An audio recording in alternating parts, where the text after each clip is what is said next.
On Tuesday, November 8th, 2016, the US shocked the world by electing Donald Trump its 45th president. One reason so many people were taken by surprise by Trump's election was his lack of political experience.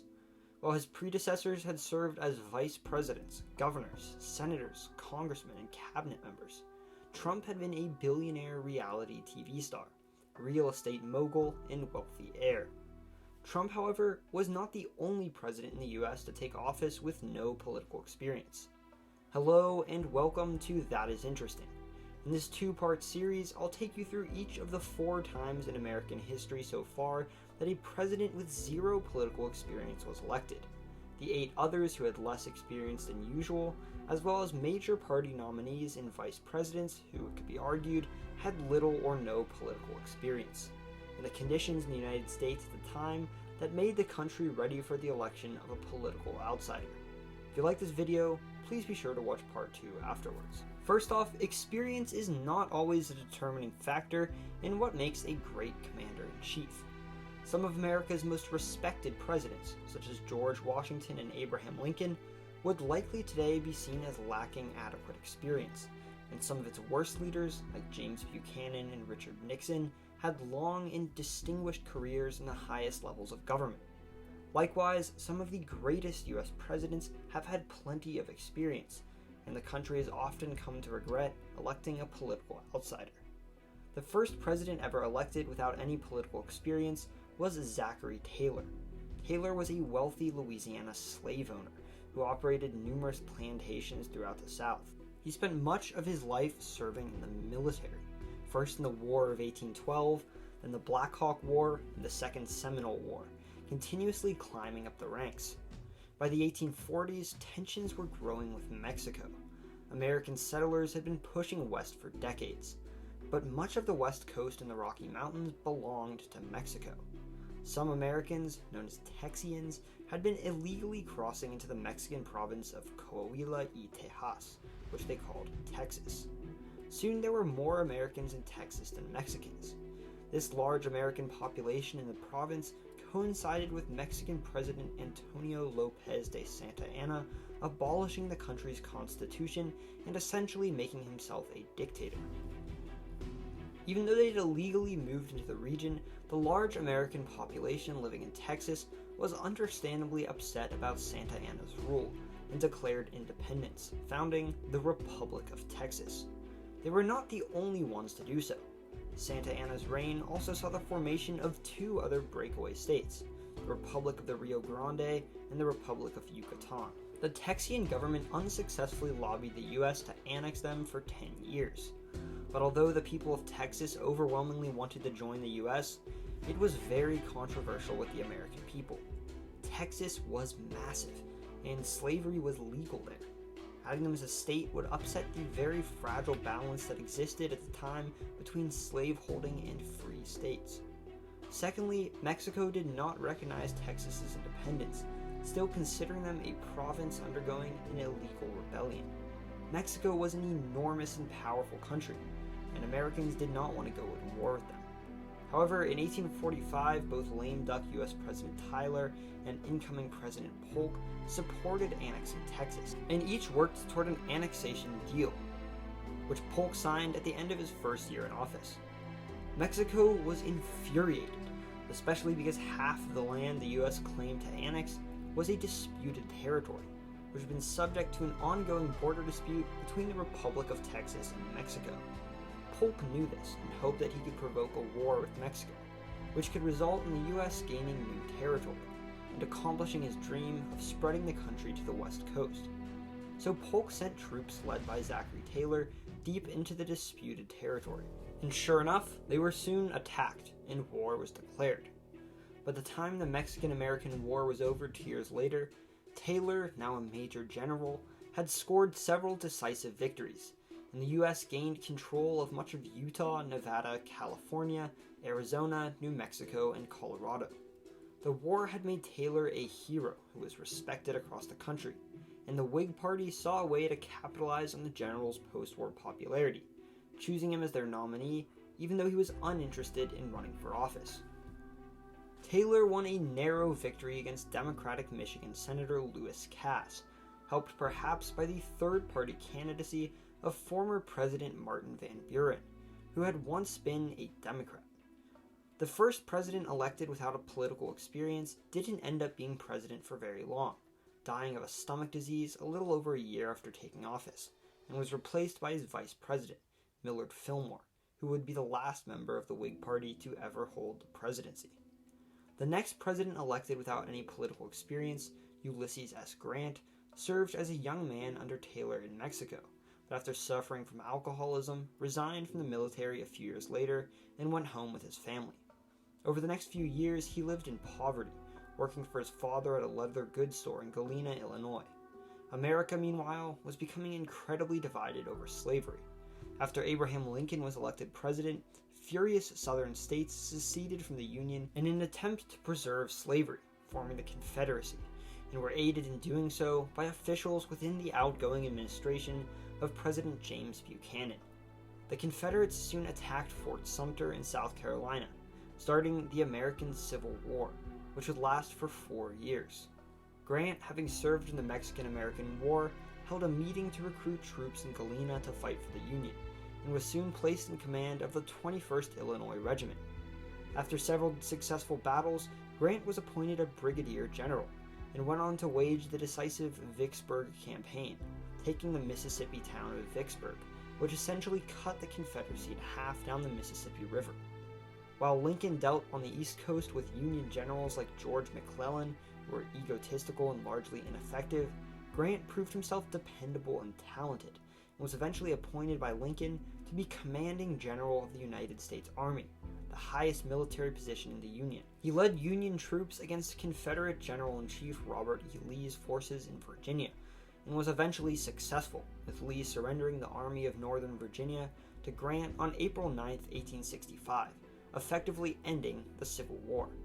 Just 5 days later, famous actor and Confederate sympathizer John Wilkes Booth assassinated Lincoln and attempted to kill Secretary of State William Henry Seward and Vice President Andrew Johnson. Both planned to kill Grant that night as well, who had plans to be with Lincoln at the theater that night, but decided against it, a choice that probably saved his life.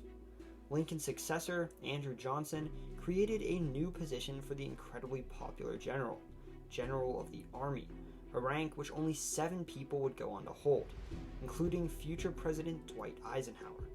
Andrew Johnson wanted to appoint Grant to be Secretary of War, replacing the current Secretary, Edwin Stanton. This posed a problem. Johnson was a controversial president who was incredibly racist and wished to end Reconstruction, the military occupation of the South, to make sure the rights of newly freed Black Americans were being protected. In order to prevent Johnson from replacing pro-Reconstruction officials Lincoln had appointed, the Senate made it illegal for the president to fire political appointees. When Johnson decided to suspend Stanton from the position, Grant became acting Secretary of War for a few months. But this is usually not counted as political experience because he was never confirmed by the Senate. After reinstating him, Johnson ended up firing Stanton altogether, a decision that ended with his impeachment, the first of only 3 times a president has been impeached. In the end, he was just 1 vote short of being removed from office. This time of intense political division was the scene to which Grant entered national politics. Due to his wartime leadership, it was him, not the unpopular Johnson, who was seen as the true successor to Lincoln, and easily was nominated by the Republican Party for president, winning 2 terms and overseeing Reconstruction. Just like Taylor and Grant, the third person to be elected U.S. president without any political experience was a popular general who'd risen to prominence during a major war that lasted for several years, Dwight D. Eisenhower. He grew up in Abilene, Kansas, descended from a family of Mennonites from Germany. Interested in the military, Eisenhower attended West Point and graduated just as World War I was beginning. Though he wanted to see service in Europe, he didn't get the chance, was instead stationed at various bases throughout the United States during the conflict. After the war, he remained in the military, serving under generals like Douglas MacArthur and George Marshall, where he's responsible for planning America's response to the next war. On December 7, 1941, Japan attacked Pearl Harbor, and the U.S. entered World War II. Over the next few months, Eisenhower served as a top military advisor and became a lieutenant general. He was sent to Europe and placed in command of the European Theater of Operations and the North African Theater of Operations, in charge of fighting both the war in Europe and in North Africa. France's colonies and protectorates in North Africa, such as Morocco, Algeria, and Tunisia, were under control of Vichy France, a puppet state of Nazi Germany. Eisenhower successfully carried out Operation Torch, the Allied invasion of North Africa, and took the region out of Axis control, before moving on to capture Sicily and attack mainland Italy.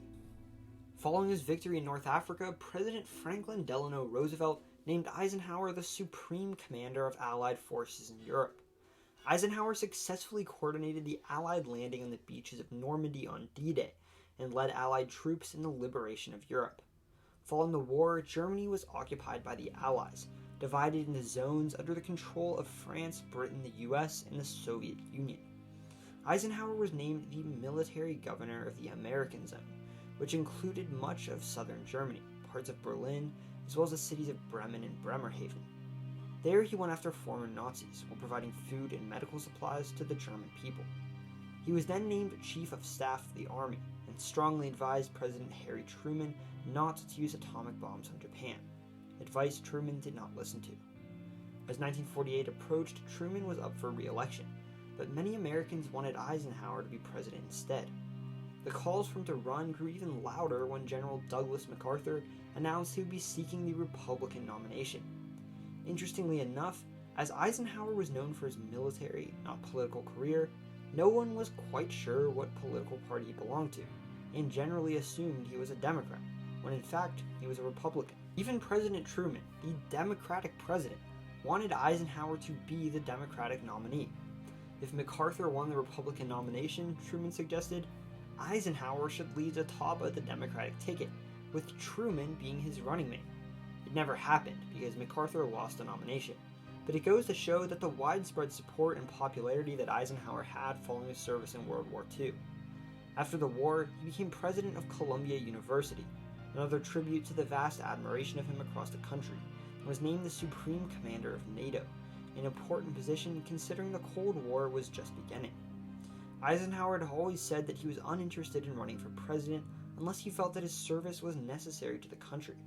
In 1952, the Republican frontrunner was Robert A. Taft, an influential senator from Ohio and the son of President William Howard Taft. Taft believed that the United States should not intervene in international conflicts, a position that Eisenhower felt would aid the spread of communism. Because of this, he felt that he had a duty to run against Taft, and announced his candidacy for the Republican nomination. It would not be easy. Republicans had lost the last 5 elections, as Roosevelt's New Deal policies had helped support many Americans through the Great Depression, and his leadership during the war had been very popular. Eisenhower did not run so much in opposition to Roosevelt's legacy, but as a new leader for a new era, the Cold War, which he promised to help resolve by peaceful means.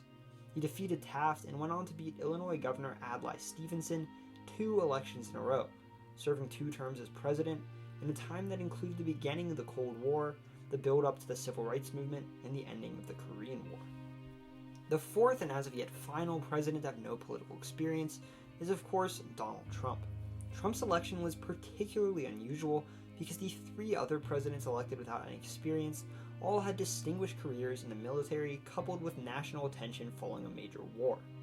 As of when I made this video, he is the current president, so there are several questions that are left unanswered, such as whether or not he will win a second term, if his election was an anomaly or represents a larger shift in American politics, and the trends in the country that led to his election, which we will know more about with the benefit of hindsight. I'm not going to talk about Trump much more because not only do we lack the answers to a lot of these questions, but discussion of him and his presidency tends to be pretty controversial, and I don't want this video to be biased in favor of either major political party. On top of that, as he's the current president, the story of his life, election, and presidency is very familiar to everyone. For the most part, however, his election was made possible by his support of policies opposing immigration, free trade, and international organizations, which he claimed were hurting the American economy.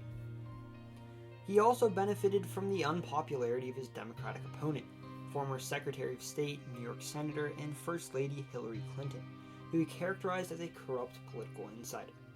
According to Gallup, the two of them were the two most unpopular major party nominees since polling began, leading many Republicans and independents to vote for Trump as the lesser of two evils, which was the cause with much of Hillary's support as well, just with independents and Democrats instead. Now I'm going to move on to a few presidents who had political experience, but just not a whole lot. These are people who either were or would be today criticized for their lack of time in office by opponents, or portrayed as political outsiders by their supporters. The first is George Washington. America's first president is usually counted with Taylor, Grant, Eisenhower, and Trump among the presidents elected with no political experience. This is understandable, as Washington was elected primarily due to his military, not political record. A wealthy Virginia surveyor and slave owner, Washington had served in the French and Indian War, in which he played a crucial role, in which his confrontation of French troops constructing a fort in disputed territory essentially started the conflict. He later led the American troops to victory in the Revolutionary War, as Commander-in-Chief of the Continental Army, a feat for which has memorialized him as the father of his country. At the end of the war in 1777, the newly independent colonies were governed under the Articles of Confederation, a document which had little to no central government. Congress couldn't, for example, tax the citizens, and states maintained their own trade relationships with foreign countries and each other. The states pretty much functioned as independent nations that were part of an international organization, sort of like the European Union or the United Nations. In 1789, realizing what a failure the Articles of Confederation were, the Constitution was written, creating the government the U.S. has to this day, and Washington was elected president with an overwhelming majority. However, while it was his military leadership that got him to the presidency, Washington did have a bit of political experience, having served for 17 years in the Virginia House of Burgesses, the colonial version of a state assembly. Imagine if today, someone who had served only in the lower house of a state legislature ran for president. Needless to say, questions of experience would certainly be brought up. To be fair, however, in the colonial era, this was pretty much one of the highest elected offices someone could hold. The 13 colonies were all administered separately, and were in no sort of union, and the colonial legislatures functioned as each one's government. Besides that, the position of governor was not an elected office. Governors were appointed by the king instead, so at the time, Washington's political experience likely would not have been called in question, although it certainly would if he ran for president today. On top of that, he'd been a delegate from Virginia to the Continental Congress, so he played a large role in the decision to declare independence, as well as in the early government of the United States. He was later chosen to be president of the Constitutional Convention, which drafted the Constitution and built the government that the U.S. has today. With all that in mind, Washington was certainly the most obvious choice to be the first U.S. president. Next up is another of America's most revered presidents, Abraham Lincoln. Lincoln, an Illinois lawyer who grew up in poverty, went on to win the Civil War, reunify the country, and put an end to the atrocious practice of slavery, accomplishments for which he is widely considered America's greatest president. But before his election to the presidency, he had served for just 2 years as a representative from Illinois. Today, representatives are usually never considered to have the experience necessary for the presidency. In the 2020 Democratic primary, for example, the representatives that ran were often among the lowest polling candidates and were typically some of the first to drop out. There are 435 members of the House today, while there are just 100 senators and 50 governors. Usually, members of the House will only win the presidency after further experience as senators, governors, positions in the cabinet such as Secretary of State, or as the vice president. In fact, other than Lincoln, there was only one other U.S. president ever whose highest position had been a member of the House of Representatives, James A. Garfield, and Garfield had served in the House for 17 years beforehand, while Lincoln served for just 2. Lincoln's win was made possible by the extraordinary circumstances occurring in the U.S. at the time. The failure of previous presidents like Millard Fillmore, Franklin Pierce, and James Buchanan to address the issue of slavery and the vast division it was causing in the country exacerbated the situation even more. By the mid-1850s, the Whig Party dissolved over the issue, and Northern Whigs founded the anti-slavery Republican Party, which nominated its first candidate, California Senator John C. Fremont, in an unsuccessful run against James Buchanan in 1856. Lincoln had been a state representative from Illinois. He served just one term in the House, and later joined the newly formed Republican Party. In 1858, he ran against incumbent Senator Stephen Douglas in a bid for his Senate seat. The race against Douglas propelled Lincoln to national fame, and the debates they had came to represent the division in the country between those who supported slavery and those who opposed it. Although he lost, the vast support for Lincoln following his bid for the Senate made him a clear contender for the presidency 2 years later. His national fame, coupled with the fact that the Republican Party was quite young and therefore didn't have too many elected officials representing it, led to Lincoln's victory in the nomination. Slavery also fractured the Democratic Party in two, the Northern and Southern Democratic parties, each which nominated their own candidate, the Southern Democrats choosing Vice President John C. Breckinridge, and the Northern Democrats choosing Lincoln's old rival Stephen Douglas. That divide split the Democratic vote and led Lincoln to victory, with the election of an anti-slavery president leading many Southern states to quickly secede from the Union and go to war against their own countrymen. This is the first video in a two-part series on U.S. presidents with the least political experience. If you enjoyed it, be sure to watch part 2, which is already up on YouTube. Thank you for watching this video, and I hope you learned something new. Subscribe for more content like this. I cover the countries, cities, people, and places of the world and beyond. These videos will leave you saying, that is interesting.